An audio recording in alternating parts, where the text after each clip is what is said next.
Okay, Neil, we're progressing the Staff Senior Cup, but it was hard work.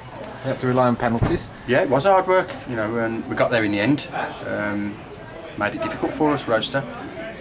But we got there in the end, we're through, you know, and what I'm pleased about is we got a clean sheet, which is what we asked for before the game. And we played some really good stuff throughout the night, really good stuff. And it was another game, another night where the many chances we've created we haven't taken. You know, the goalkeeper's pulled off quite a few really good saves, and we haven't made enough of the opportunities. See you, Nick. We haven't made enough of the opportunities when in front of goal, and we've had some good opportunities. And that disappoints me, obviously, but I can't fault the application of the players to approach the game, you know, against lower opposition on a dreadful pitch. I mean, you cannot see how bad the pitch is from the side. The pitch was dreadful, and I thought we played some excellent stuff throughout the game for the 90 minutes. Really professional in our approach. Never really looked like conceding, but perhaps never really looked like scoring either. Yeah, I thought they, as soon as we got the ball near the area, they got men behind it and blocked us out quite well. They did a good job in defence. They did, and that's what they did well. And perhaps if I'm being critical of us, we didn't move the ball quickly enough from dead ball positions, from Adam, from the centre halves, from full-backs when there was a foul committed. We need to try and open them up a little bit more. We did it first half, we got the ball in between the lines, players in between the lines, and caused them problems. And that's where most of the saves that the keeper made were in the first half. But second half we were a little bit sluggish in moving the ball quickly and a little bit static in forward areas. And they had two blocks on, two banks of, well, a bank of 4 and a bank of 5, and made it difficult for us. But we got through, and like I say, the application, the professionalism, treated the game, treated the tie and the opposition in the right manner, and we're through to the next round.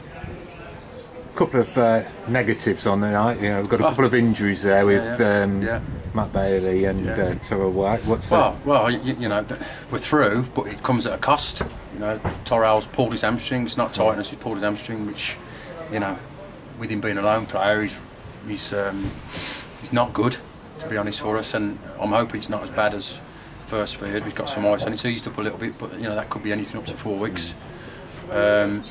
Matt Bailey's come off with a groin.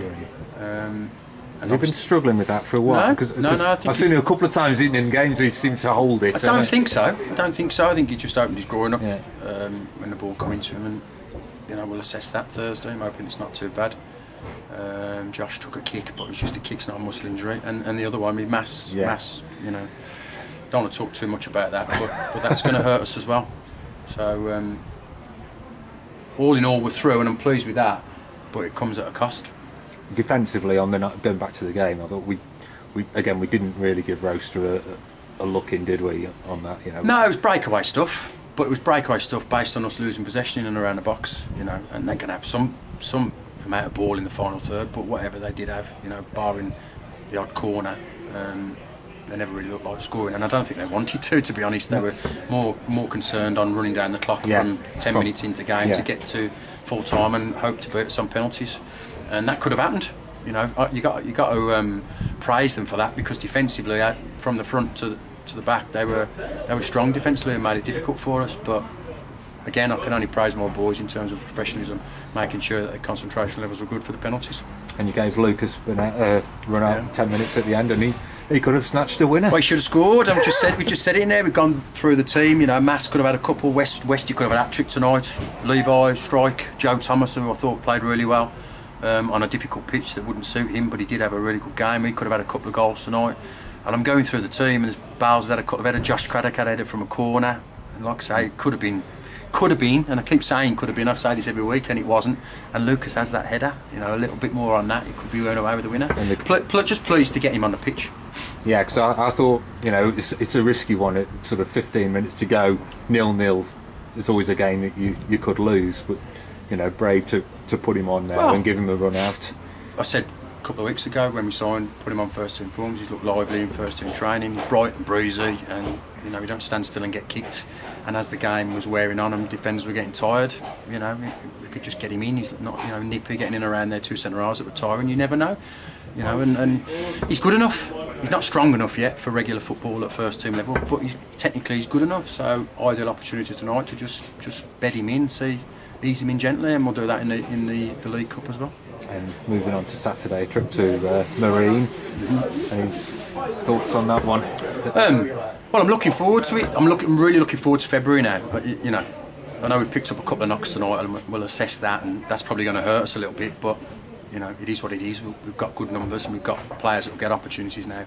But it's a really, really important month for us. I think we've got seven games, including a cup game. It might just be 7 league games, but there are, other than Farsley, they are against teams all in and around us. Saturday, Tuesday, for the month of February, and we've got a real opportunity. We've got three clean sheets on the bounce now. A draw at Colville and 2 wins, and we've got an opportunity to really kick on now and have a real strong February.